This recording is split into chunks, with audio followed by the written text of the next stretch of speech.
Good afternoon, everyone. I'm Paul McMonagle from the Connect and Communicate Series Planning Committee. Thank you for joining us for the Connect and Communicate series, today presenting Firing Up Financial Literacy in the Academic Library. This discussion is being recorded, and it will be made available to Pennsylvania Library Association College and Research Division members through the PALI website, as well as sent to all who registered, and it will be available on the CRD blog site. For this discussion, you will only need a headset or speakers. We encourage you to ask questions in the chat box at bottom right throughout the discussion, and we'll attempt to include your questions as appropriate during the discussion or at the end, whichever Emily feels is most appropriate. We'll also do our best to assist participants with technical issues. Please post any issues you may have in the chat box as well. This session is brought to you by the Pennsylvania Library Association College and Research Division's Connect and Communicate series. I'd like to thank the CRD board for supporting the Connect and Communicate initiative and the other planning committee members. Unfortunately, I don't believe anyone of those are here at the moment. But you may please contact myself for information about becoming a PALI member. This project is made possible by a grant from the Institute of Museum and Library Services as administered by the Pennsylvania Department of Education through the Office of Commonwealth Libraries and the Commonwealth of Pennsylvania, with Josh Shapiro as governor. And finally, I'd like to thank our presenter for today's event, Emily Moras. And at this point, it's all yours.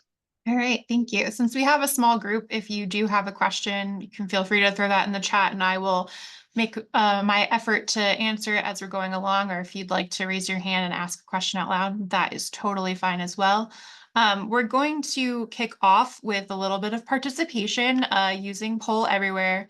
I hope that it will work the way that I would like it to. So if you've not used Poll Everywhere before, up at the top of my screen, you can see a link, pollev.com/EmilyMoras986. I'll put that in the chat. You can also text a response to the number on your screen. And up in the top right corner, there is a QR code that you should be able to scan and it should open up Poll Everywhere for you. You do not need to put your name in it. You do not need to register for credit. There are some things that might pop up there when you are using Poll Everywhere. Just you can hit skip. But I'm interested just to know if you are already offering financial literacy programming or other activities. So maybe you do a display or maybe you have, I know in my former library, the state senator was doing some programming in the area, but it wasn't officially through the library. So I'd just like to know, how are things going in terms of financial literacy? So far, about half of us are not providing financial literacy. Almost 40% are, and we got some who are not sure, which is totally fine. So Paul and I are both at Penn State at different campuses. And so we have 24 libraries, I think. Maybe there may be more than that, but it's impossible to know sometimes what all is going on at all of those libraries. So totally okay if you're not sure what might be happening in terms of financial literacy at your library, but just kind of wanted to get the landscape of what is going on at your library.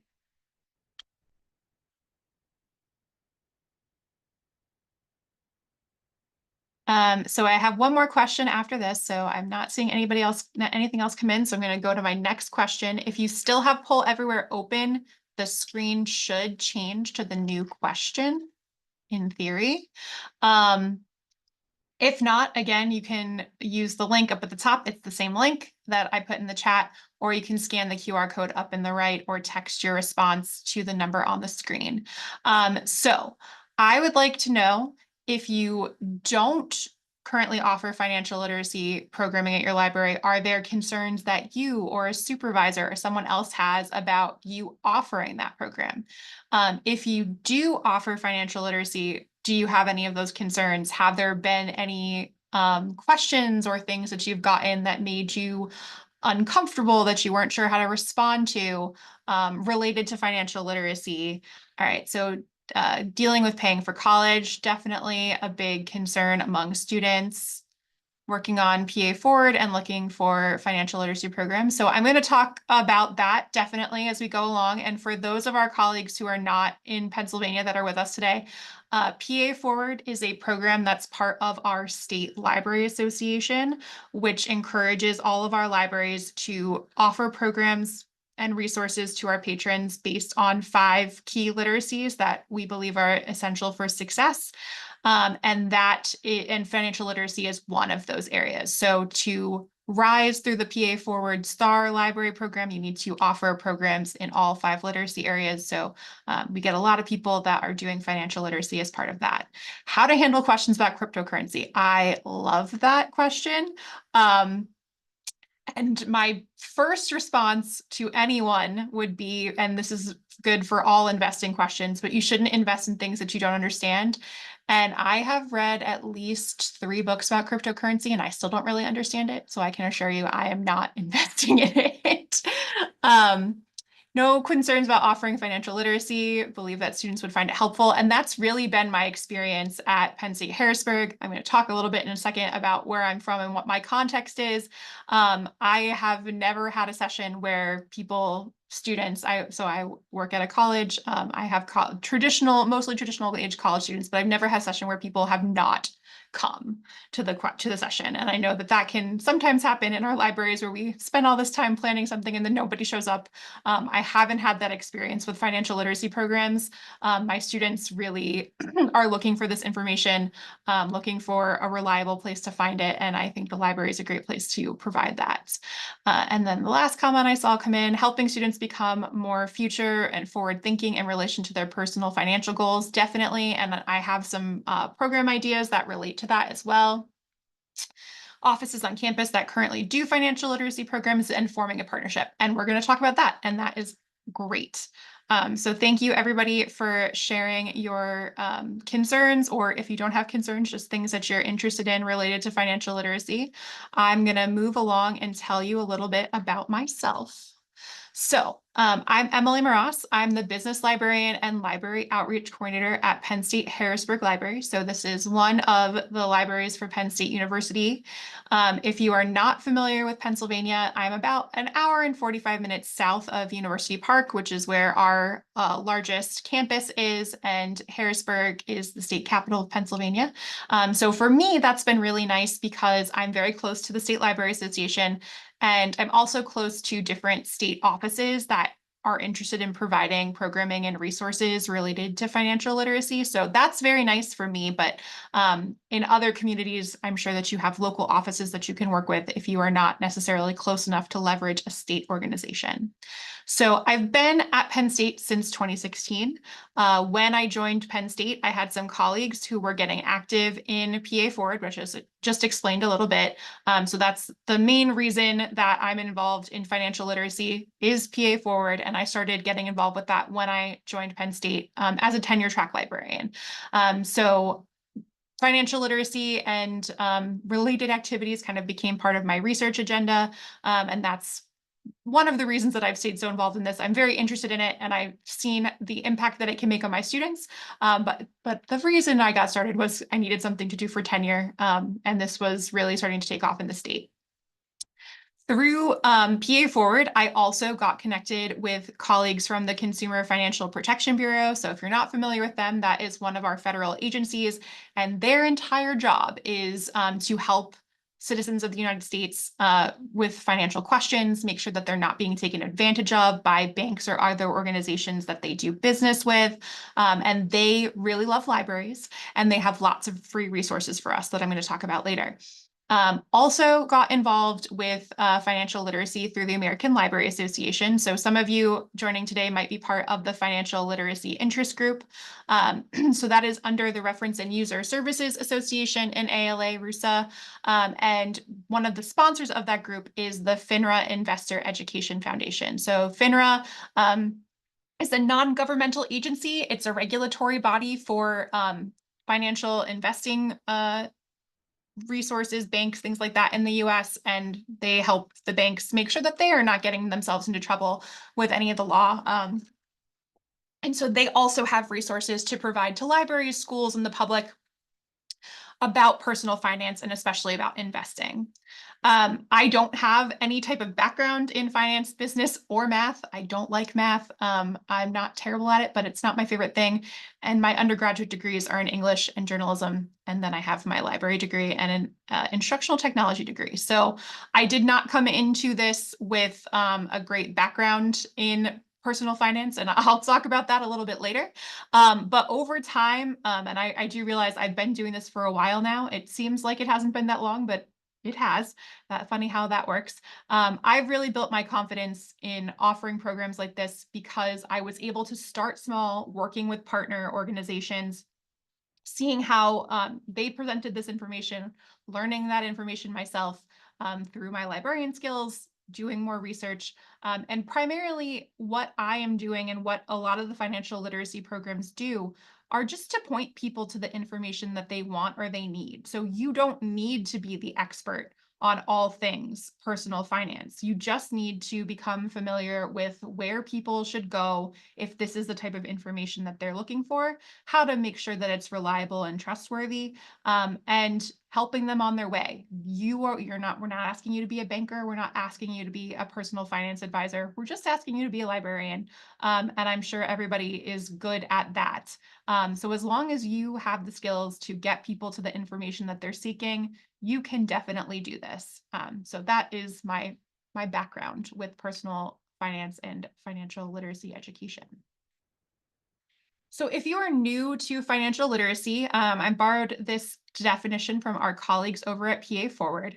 Financial literacy is having the knowledge and understanding to make informed fiscal or economic decisions for personal life planning and business interests, including responsible budgeting, spending, and saving skills.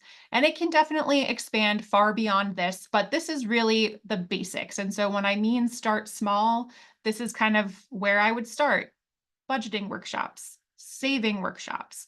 And you can do those for all different ages of people. And once you get comfortable with that, and those are usually the types of programs that you could do with a partner, you can find out what your users are interested in and you can expand further out from there.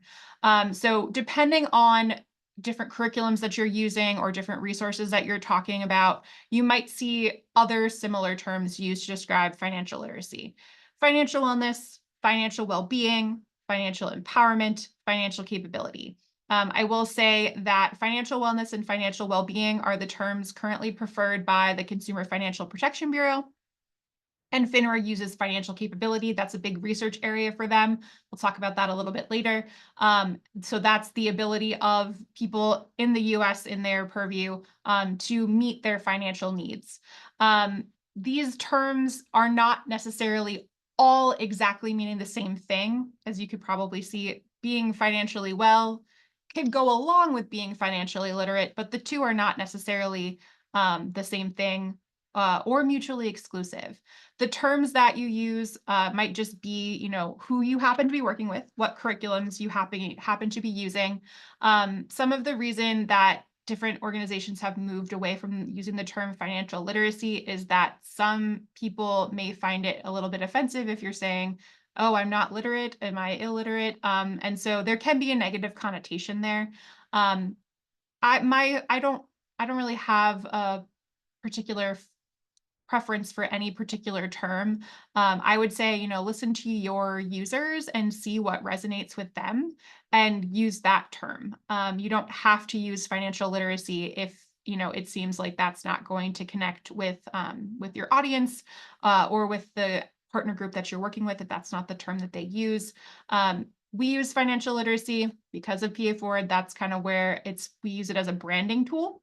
And it's a way to help our users understand broadly, oh, if I come to this workshop, we're going to be talking about finances, money. So there, you'll see on some of my advertisements later, there's like a little book that has financial literacy on it, and we use that to brand it. But we have different catchy titles, and we focus really more on what are the skills that people are going to walk away with when they come to this workshop, not necessarily like everything is just focused on financial literacy. And that's much more interesting for someone to come to a workshop. It's more engaging and eye-catching if we are focusing on, here's a skill you're going to learn rather than just being financially literate. So I work at an academic library, so I'm mostly going to use the term students. If you do not work at an academic library, use patrons or customers, whatever is most comfortable for you. Why do I think that my students need financial literacy programming? So there is a study that FINRA does every 3 years. It's the financial capability study that they do, and I'll show you how to access that a little bit later. Um, but they have found over years of conducting the financial capability study that people who have lower financial literacy, they are correlated with also conducting financial behaviors that are risky or expensive. And some things that go along with that include carrying a credit card balance, spending more than they earn, and not saving money for emergencies. And I would say, obviously, there is more going on than just not being financially literate or not having strong financial literacy that can impact these types of behaviors. But sometimes people don't know what they don't know. And having that knowledge might be the first step. Maybe they don't know that they could shop for a lower credit card balance, or they could contact a credit counseling agency. And that might be leading to some of those issues. So having that knowledge is really the first step. And I will say, when I was kind of starting out as a college student, I definitely had to Google how to write a check. And something that my husband still makes fun of me to this day when he first met me. My parents don't like using ATMs. They didn't have debit cards. They wrote checks. I guess they forgot to tell me how to write one out, but they didn't use ATMs or anything like that. And so when I would get a paycheck from my job at work, I would just put it in the ATM and I wouldn't sign it because I didn't know I had to. And yeah, so my husband taught me that back before we were married. So I have empathy and sympathy for students who just were learning. As someone mentioned, cryptocurrency is a big issue. And so there are a lot of ways that people are coming in contact with financial information that they couldn't easily access before. So social media, you're seeing videos all the time about how to save money with this one weird hack. I literally saw one a couple of weeks ago that it's literally bank fraud. It's not a hack, it's fraud. Don't do that. You'll get in trouble. The meme stocks, if you were following along with that during the pandemic, because there are so many apps that make it really easy to participate in stock trading now, people are investing without doing the research that they really should be doing before conducting that kind of behavior. I went to a class that we were teaching online because we were all working from home and early in the pandemic. And I was going to be talking about doing company research for a course project. And the professor said, Emily, can you please show them the investment research tools that we have at the library, because they are doing meme stock trading. And I'm really worried because I don't think they're doing any research on these stocks before they purchase them. So we added that in. And now we have cryptocurrency. You can buy Bitcoin at the gas station. Like I said at the top, you really shouldn't invest in things that you don't understand. And a lot of times there's no insight, there's no oversight, and probably also not a lot of insight going into some of these activities. So we can provide the information to help people learn more about this. And it's really not our place to tell them don't do this if that's what they are really interested in doing, but we can encourage them to educate themselves some more about the resources that are available before they would make these decisions. And as I explained at the top of this slide, financial education is patchwork. I believe in Pennsylvania, we now do have a K-12 financial literacy mandate, but we did not have one when I was going through school. And we have students that will be coming from all different places in the country and or the world, and they might not have the same type of financial experience or education that we have, and they may be coming from a place, especially if they're international students, where the financial system is completely different than the US. So you don't know what you don't know, and it can be really hard to know who you are supposed to trust, especially when it comes to personal finance. So this is one place that we can just say, this is why people need this. So why are we doing this in libraries? I do want to acknowledge that everyone probably feels like you are being asked to be everything to everyone. And if you don't feel that you have the capacity to take this on in your library, this is not me telling you that you have to do it. But these are the reasons why I think it's a good thing to include in libraries. So libraries are community space, especially on my campus. Students come here for all different kinds of reasons, and they're really excited when we have these different programs. We're able to provide them with that information and education that they might not be able to get from other offices on campus, from the community. They're just not sure, especially if they're in a new town, if they are coming to a new location for college. It's hard to get started there, and you don't know who you can trust. So for me, this is just a natural outreach and programming part of my job. And when I got involved in PA Forward, it was just, one small additional thing to add on to activities that we were already doing. Libraries, as we know, are one of the last places where you can go where nobody is asking you for money to come in the door and sit there. And people generally tend to trust us. I will not speak for my public library colleagues. I know that it has been a very rough number of years out there in the community, but I will say, I do feel on my campus that we are trusted and respected. People know that I'm not trying to sell them anything. We just had a welcome back picnic, and I had tables of snacks and giveaways for students, and there were a lot of other tables that had those, but you had to give them something to get, that bag of chips or that free coffee. At my table, they could just take it, and they were like, "Oh, I don't have to give you my name. I don't have to give you my phone number." No, this is just here for you to take.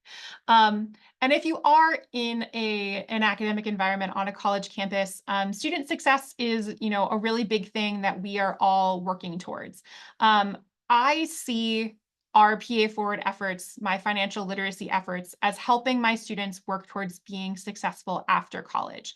I don't necessarily always have the most direct route to point to all of that in the assessment data, but I do have information that shows that my students learn something by participating in my financial literacy programming, and making a connection with them that they can come back to if they have more questions, um, so that we can help them with the information that they need. For me, this is all part of student success. So one of the biggest things that I think is a mental hurdle for people getting started with financial literacy programming is they don't want to be seen as giving advice. And that is one thing that I've found is really challenging in doing programs related to investing, especially. A lot of banks and other groups that you might partner with, they don't like to do investing programs because they feel like it is blurring the lines too much of giving advice. So I'm sure you all know we don't give legal advice, we do not give medical advice, and we certainly do not give financial advice. Um, my programs are really much more focused on providing factual information. This is what these things are, and resources where people who are interested in those can find additional information. So it's probably always helpful to start with a disclaimer. If you go look at anything from the Consumer Financial Protection Bureau, they will always start with a disclaimer. This is not advice. Views are, my own. They're not of the CFPB. Those kinds of things. And I would say that the number one thing that I do is to have a strategy for managing advice-seeking questions, because I have found students will always try. They will always try to get advice from you. And so, just have something that you can practice where you say, that's a really interesting question. It's not really one that I can answer for you. That's a question for your bank. That's a question for your personal financial advisor. If you don't have one, I can, show you some resources for where you can find one, how to vet one if you're looking to get one, but that isn't a question that I can, answer for you. If you want to learn more about that, here's some resources that you can take a look at. So, just practice that and be comfortable saying that. I work a lot with students on preparing for research poster presentations as well. And so if you've done research poster presentations, you will always get that person coming up and asking you all these questions that have nothing to do with your actual research. And I tell those students they have to get really comfortable with saying, it's a really great question that's outside the scope of my study. This is kind of like my version of that. It's a really great question. It's not really one that I can answer for you. You need to go talk to your financial advisor about that. So when we're building these programs, again, it's about building the information skills and empowering students to take that next step by using the education that you've provided, the resources that are available to them. You are not telling them what to do. You are providing information, and then they're being empowered to do what is best for them after they've built that foundation. So how do you get started? So if you're in Pennsylvania, I'm going to really encourage you to get started with PA Forward if you've not done that before.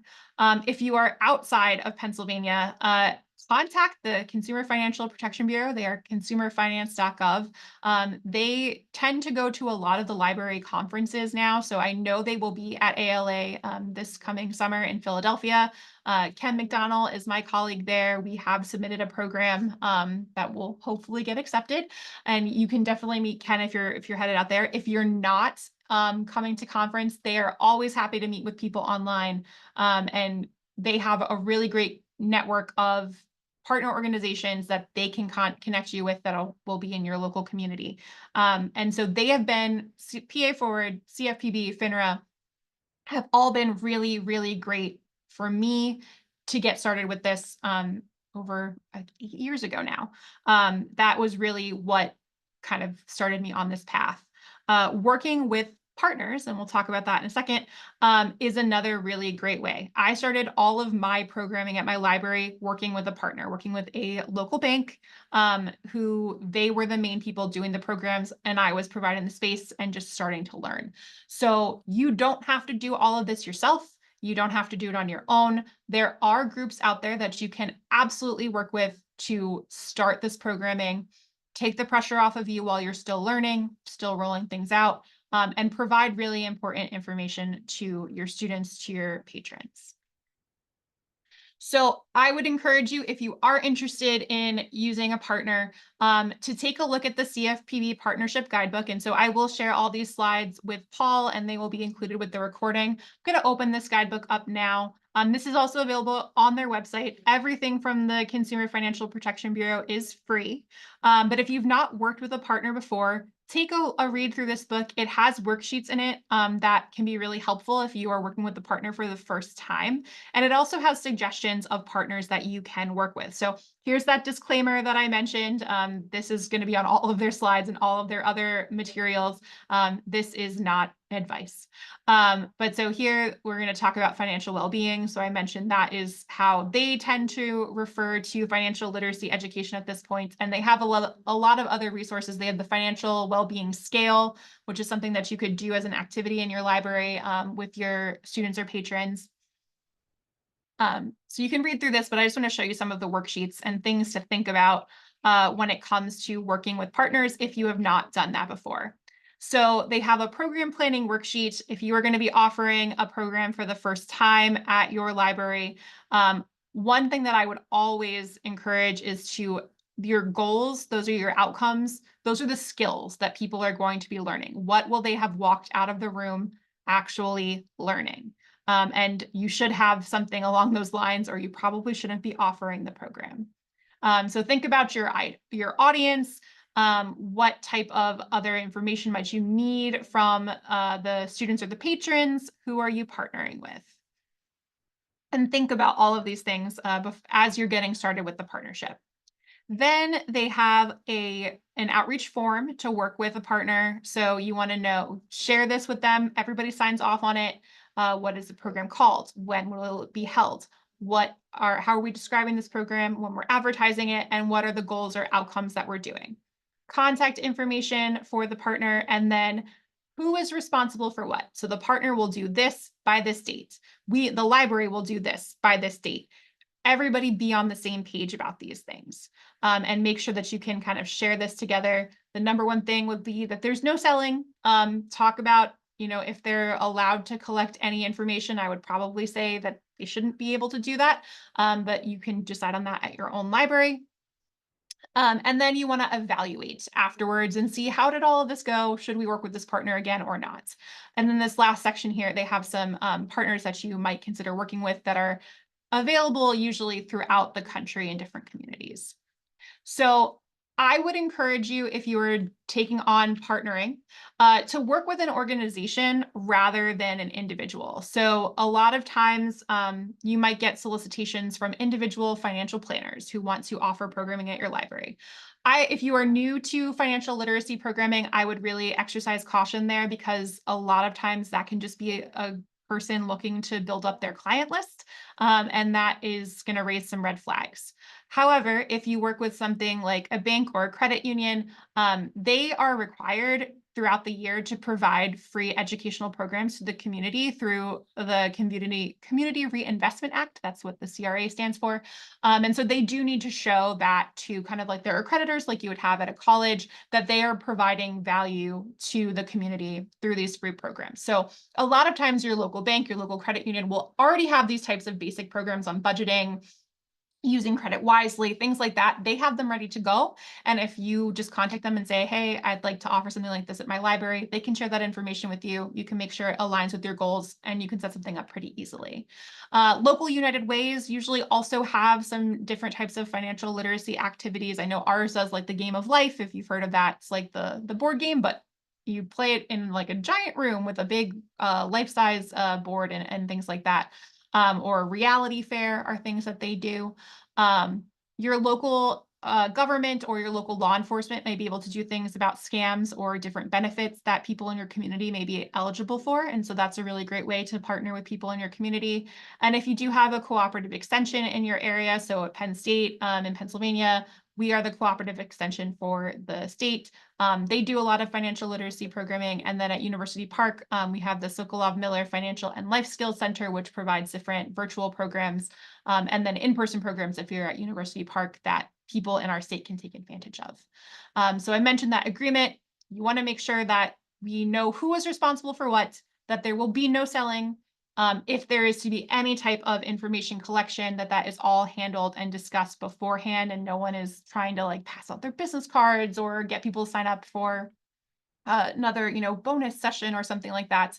And you want to make sure that there are specific outcomes, and that you review the content ahead of time if you have a partner, and you make sure that that content connects with the outcomes that you have. And then at the end, we want to make sure that we're assessing both the program. So ask your participants, did you learn what you expected to learn? What would you like to learn more? What did or didn't you like about this? Try hard to get that feedback, and then talk to the partner that you worked with, and talk to the other employees at your library about how this partnership went. Did everybody do what they were supposed to do? Did they deviate from the agreement? If that happened, don't invite them back. But if it worked pretty well, then maybe you try again. So this is my way of starting small and building your resources, your knowledge, your confidence with offering financial literacy programming. Start with that partner organization and do a presentation with them rather than building something up on your own. Start with those really basic financial literacy programs that focus on building a budget or managing your debt, paying down loans, things like that, where you don't have to reinvent the wheel, and you don't really have to feel like you have to learn a ton of information about something that you're not super familiar with.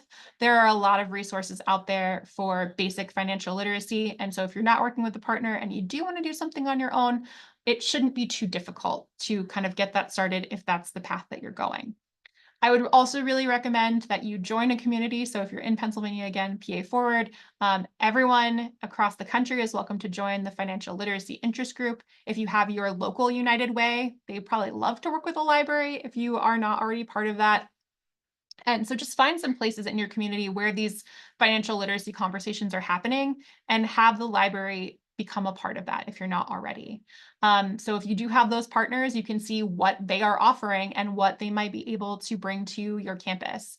I know in the earlier part of our interactive activity, someone said that they wanted to, know what is going on our campus in terms of these financial literacy programs, and can the library be involved? So talk to the leadership on your campus. If you have student clubs related to personal finance or investing or things like that, see if the library can meet with them. I was able to make a connection with our investing club on campus, and I'm hoping to talk to them about some of the investing resources that we have at the library that, if they're not using them as part of their work, maybe they will in the future. And just keep practicing. This is something, you're gonna build comfort with over time if it's new for you. The first few years that I was offering financial literacy programming on my campus, I wasn't the one doing it. I was providing the space, doing the assessment, but I really was not comfortable to, jump in front of the students and start explaining budget tools. But after a few years, I can do those programs myself now. So just keep practicing. Have your response ready for the students who try to get you to give them advice, and be prepared for those kinds of things. And it will get easier over time. So I want to show you some resources that if you're not familiar with, I'd really highly recommend that you use. So the first thing that I would recommend is the RUSA Financial Literacy Education in Libraries Guidelines and Best Practices for Service. That is quite a mouthful, but this is a really useful document. I helped with the revision of these guidelines. So the first set was released in 2014, and then we updated these in 2021.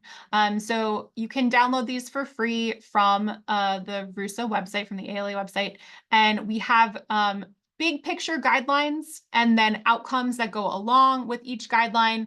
And then some suggestions for different types of programs or things that you may do, as well as some additional resources and terms that are used. So I won't spend too much time going through this whole document, but the main guidelines that we have are for programs related to earning money, borrowing and credit, saving and investing, spending, protecting your assets, so that's insurance, and then best practices for service. So pretty long document, but if you're new to this, there are really good outcomes here and program suggestions. And if you're looking to offer programs here, you might get some ideas for that. And if you need outcomes to use on that planning document with your partner, this is a great place. That was one big thing that I really wanted to change when we did this revision of the guidelines, is to make the outcomes actual learning outcomes. So check this out if you've not used it before. It's a really great place to get started. We also have a LibGuide for the financial literacy interest group. And so this is primarily focused on print resources. We do have a little bit about additional professional development opportunities and resources for librarians if you are new to this. But I am the current person that updates these. And so twice a year, I go through and add additional books under each of these topics. So if you click on them, they will take you to those books, and then these are linked out to WorldCat. So you can get a little bit more information about that particular book, and this is updated twice a year. If you have the need to improve your physical collections, or at least your material collections for financial literacy, you can use the FLIG LibGuide for that.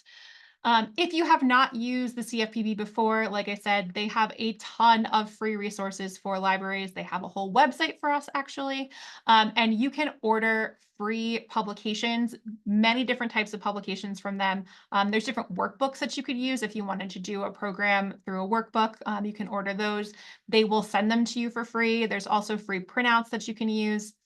They have program ideas for different age groups and different types of language activities as well. So if you have people in your library who speak languages other than English, there are resources available in 8 different languages, and you can also get some additional languages other than those 8 languages by special request. So definitely check out the CFPB if that is new to you.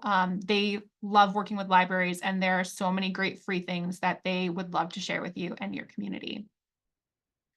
Ask CFPB is a really good resource for our patrons. So like I said, if you get that person that is asking you for advice, you can point them towards Ask CFPB. They have a lot of answers to common questions that people are going to present to a library. So if you get a question and you're not really, even if it's not advice, but you're not sure how to answer it. So how can I get a free copy of my credit report? They're going to tell you, you can, get your free copy of the credit reports from the different agencies once a year. Here's how you do. People shouldn't ask you to pay for that, those kinds of things. Where can you get additional ones? It's a really great wealth of resources with Ask CFPB. So this is a great reference resource for both your patrons and for your library employees. for dealing with financial questions. The Global Financial Literacy Excellence Center, I believe it's now at Stanford. It used to be at George Washington University.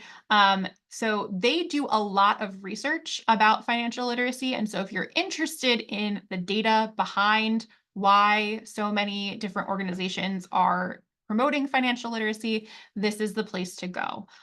So they have they've been doing research for years, and it is all available here.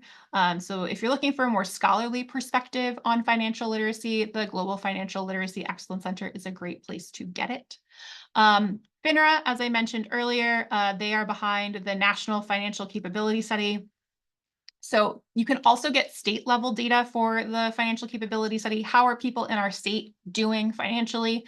Can they meet financial emergencies? Are they saving? Are they financially literate? So the questions here, the financial literacy quiz, you can quiz yourself and see if you know the answers to these questions. I sometimes will incorporate them into my programming to kind of gauge the room and see how well are we doing on this. So they do this about every 3 years and provide their data to the public. So if you're looking again for some more research behind financial literacy, financial capability, they are the place to go. And then FINRA, in addition to being a sponsor of FLIG, they are a good sponsor to ALA. So if you've ever heard of Smart Investing at your library through ALA, this is a partnership with ALA and FINRA. They have programming ideas and for all different age groups related to investing that you can learn about from Smart Investing at your library. And they also fund different grant programs through ALA. So check them out for additional opportunities to get programming ideas and potentially get money for your library. So I want to talk a little bit about the types of programs that I've offered at Penn State Harrisburg and also broadly throughout Penn State over the last 8 years. So I've broken these out by the type of program and who I worked with. So this very first slide are programs that we've done with partner organizations. So Save and Invest PA, as I mentioned, I'm in our state's capital. So the Pennsylvania Department of Banking and Securities is not very far away from my campus. And they were really interested in offering an investing program. And I learned from my students that they wanted to learn more about investing. So we had representatives come from the Department of Banking and Securities in person once. And then also during the pandemic, they started offering this program virtually. So we did a virtual program with the students and they got to learn about investing and banking. And I didn't have to worry about giving anybody investing advice because I had the professionals come do it. So that was a really great program, lots of interest from the students. And I mentioned that there's like a little book that says financial literacy. So this is that little book that says financial literacy that we use for the PA Forward branding. So this just means that it's a PA Forward program, and we include that on all of our PA Forward financial literacy programs to help people quickly recognize, hey, this is what we're going to be talking about, this program. Financial Literacy 101, I think this is one of the very first financial literacy programs that I offered at Penn State Harrisburg when I started here. This was in partnership with First National Bank, which is a local bank. And we had a personal banker come who was not much older than our college students. And she talked to them about how she set up a budget for her life in her first job after college, budgeting her paycheck and things like that. And that really resonated with students and really gave me the confidence to see, hey, this is not so challenging and students are really interested in this topic. So these are 2 examples of programs that I did with partners that I did not have to run myself. I just needed to provide the room and I provided a little assessment on the end of it. One thing that's been really successful with students that this I will say is a lot of work. So I wouldn't recommend this being the first type of financial literacy program that you do. But if you have a book club or people that are interested in reading, we have offered 2 types of personal finance book clubs. The one on the left, we did it in person at my campus. And then the one on the right, we did during COVID online. So anyone at Penn State could participate in it. The one on the left, we read the index card, Why Personal Finance Doesn't Have to Be Complicated. And if you're new to doing financial literacy education, I'd highly recommend reading that book. It is really great. And I think is a good foundation for personal finance education. So this was the same group of students. We met 5 times over 10 weeks. We had dinner. we did SMART goals, and we would read 2 chapters per meeting, talk about the financial terms and concepts that were mentioned in those 2 chapters of the book, and everybody got a free copy of the book to keep. That was pretty small. I only had 10 students in that, by design, just because I couldn't manage having that many people over that long period of time. On the right was the Financial Fridays book club. So we used a book that we had unlimited access to virtually called the 30-Day Money Cleanse by Ashley Feinstein Gersley. That was a really useful book to break up in terms of it's a lot of activities. So it lent itself well to discussion and participation in a virtual environment. And so we met for 4 Fridays online. And it wasn't the same group of people every week, but because we were focused on the activities that the book talked about, we didn't really need to read it in a linear fashion. So for this section of the book club, we were talking about doing money journaling and also personal expense lists. And so instead of really like focusing on the book like you might in a book club where you read the whole thing, we were instead focused on the activities that the book brought up in the particular section that we were focusing on that week. And we got a lot of engagement for those book clubs. There are also ones that maybe might not be so directly connected to personal finance or financial literacy as you would think normally. So at University Park, they've done a couple related to holidays. So it's, how can you do low cost gifts for your friends and family, and also focusing on doing a budget for your holiday gift giving so that you responsibly manage your money at a time when it can be really easy to overspend. So they did Lean and Green one year, and so that involved making succulent terrariums, and we provided the supplies for people to make the terrariums, and then we talked about holiday gift giving. And then over here on the right is Check Your Fit. So this was both information literacy and financial literacy. We offered this in 2 ways. It was in person at University Park and virtually for our students across the Commonwealth. At the in-person event, students were able to learn how to reduce their fashion consumption and save money by learning how to use a sewing machine, and talking about thrifting and other ways to save money on clothes. I could not teach students how to use a sewing machine online, but we promoted resources from the library collection that would help them recycle and upcycle their clothing, that would help them save money and learn a little bit more about the environmental and financial impacts of the fast fashion industry.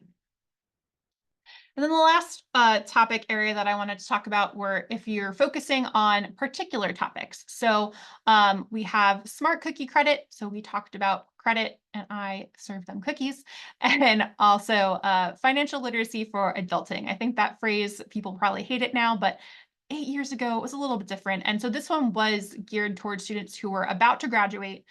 We talked about student loan repayment strategies. We talked about when you get your first job, they might ask you, do you want a Roth IRA or a traditional IRA? What is a 401k? Do I want a high deductible health plan or a traditional PPO? We talked about all of those things, and all the types of financial questions that they might get asked in that first job after graduating for college. So you can focus on those topics, and these kind of came out of collecting feedback from students about what they wanted to learn more about. So this is when you get a little bit more comfortable with doing the programming, or if you work with a partner a little bit more over time and they're willing to do some custom content for you, these are kind of the programs that you could lead to. So I would encourage you, if you are doing these programs for the first time, if you can tie them in with any existing programs on your campus or on your community, that is really going to help you build an audience. At Penn State, we have first-year seminar programs that our freshman students take, and that really helps us promote these programs to our students and build an audience in. So if you have anything like that, an existing book club or a story time, something like that where you can include financial topics for something that people are already coming to, really great way to start. We've offered these programs both virtually and in person. We try to do it at different times of the day to capture our different audiences. The more flexible you can be, the better. And if you do things virtually, you may be able to get presenters that you wouldn't otherwise be able to get to your library. So that's one thing to keep in mind. If you can provide an incentive, so for our book clubs that were in person, I provided dinner. People got a free book. If they came to the Lean and Green gift giving program, they got to make a succulent terrarium to take with them. Or they could have a unique experience like learning how to use a sewing machine at the Check Your Fit event. So different things that might help get people in the door. And we always want to encourage you to get feedback, do assessment, ask people, did you learn something? What would you like to learn more about? What was the most important thing you learned? And use that to plan your future programs. So if you have not yet gotten involved, check out those initiatives on your campus, keep your ear to the ground. And I have links here if you want to learn more about PA Forward, or if you're interested in the financial literacy interest group through ALA. You don't need to be an ALA member to join the financial literacy interest group mailing list. You just need to email me. And if you click on that link, it will tell you, and my email is there.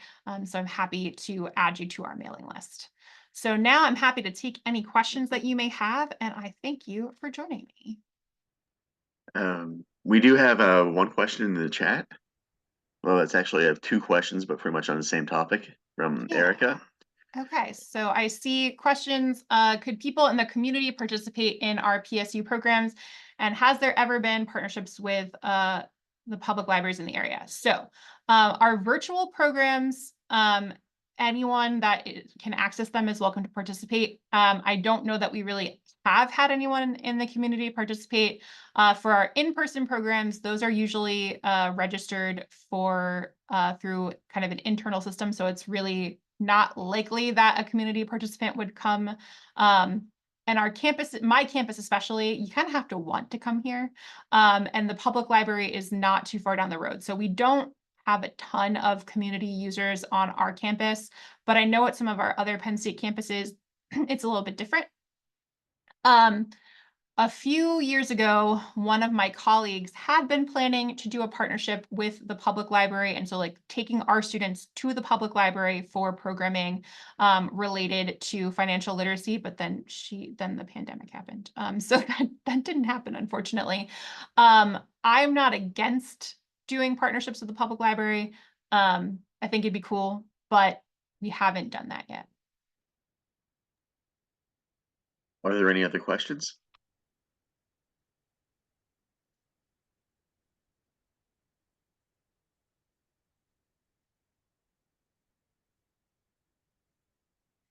Yep. So actually, if you just email me, my email's on the screen and I'll put it in the chat. Email me and I will add you to the financial literacy interest group mailing list.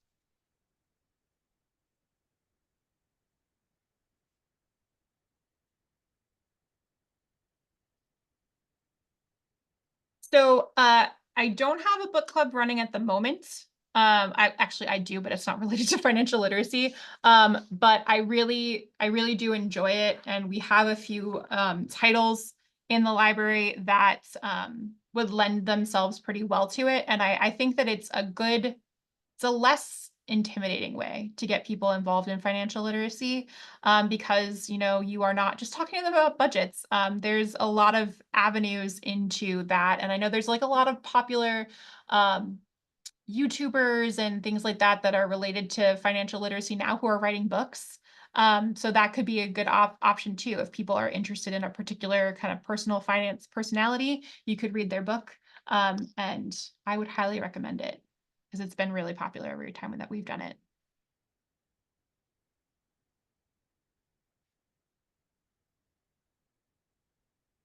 Are there any other questions?